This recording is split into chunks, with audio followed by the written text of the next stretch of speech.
ఈరోజు నేను వెళ్తున్న ప్లేస్కి నేను కాకుండా మా ఇంజనీర్స్ వెళ్ళుంటే నేను చాలా ఫీల్ అయ్యి ఉండేవాడిని. ఎందుకు ఏంటో చివరి వరకు వీడియో చూడండి. నిజం చెప్పాలంటే ఎన్నో ఇయర్స్ తర్వాత ఒక స్వచ్ఛమైన మనుషులందరినీ ఒకే చోట చూడడం జరిగింది. స్వచ్ఛమైన ఎందుకు అన్నానంటే వీళ్ళలో కల్మషం లేదు. 1.5 months నుంచి మా ఆఫీస్లో ఒక చర్చ్కి కొటేషన్స్ ప్రిపేర్ చేస్తూ వాళ్ళు ఏది మార్చమంటే అది మారుస్తూ అడ్జస్ట్మెంట్స్ చేస్తూ వస్తున్నారు.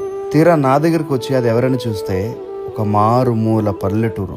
నేను మా వాళ్ళకి చెప్పా, అరే వాళ్ళ బడ్జెట్ ఏంటో కనుక్కోండి, దాన్ని బట్టి మనం ఇద్దాము, అయిందంటే అయిందని చెప్దామనంటే మా వాళ్ళు ఒక వింత ఆన్సర్ ఇచ్చారు.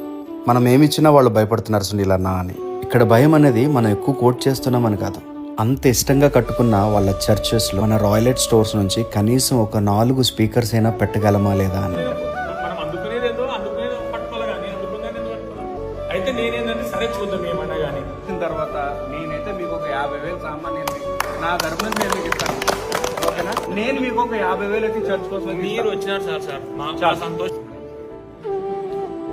ఇంటికి 25,000 అంటే అంతకుముందు కాక మళ్ళీ అక్కడ వాళ్ళు చెప్పిన దాన్ని బట్టి ఒక్కొక్క ఇంటికి 25,000 చొప్పున చాలా ఇయర్స్ నుంచి అది కలెక్ట్ చేస్తూ 6 సంవత్సరాలు అయితే ఇప్పటి వరకు పట్టింది. ఆ డబ్బులతోనే ఇప్పటి వరకు ఇంత పని అయితే జరిగింది. సో నా వంతు అయితే నేను సాయం చేశాను. దేవుని రాజ్యం కోసం మనం వెతుబడలాగా మీరు కూడా ప్రార్థించండి, వారికి సహాయం చేయండి. ఇక్కడ ఎవరో అడిగింది లేదు, చేయమన్నది లేదు. నన్ను దేవుడు అక్కడికి ఇందుకే తీసుకెళ్ళాడని నేను నమ్మి ఈ పని అయితే నేను మీకు అప్పచెప్పాను. ఈ వీడియో నాకు లైక్స్తో సంబంధం లేదు, కామెంట్స్తో సంబంధం లేదు, షేర్స్తో కూడా సంబంధం లేదు. కానీ దేవుడు మన యథార్థమైన పనిని చూస్తే నేను చాలా సంతోషిస్తాను.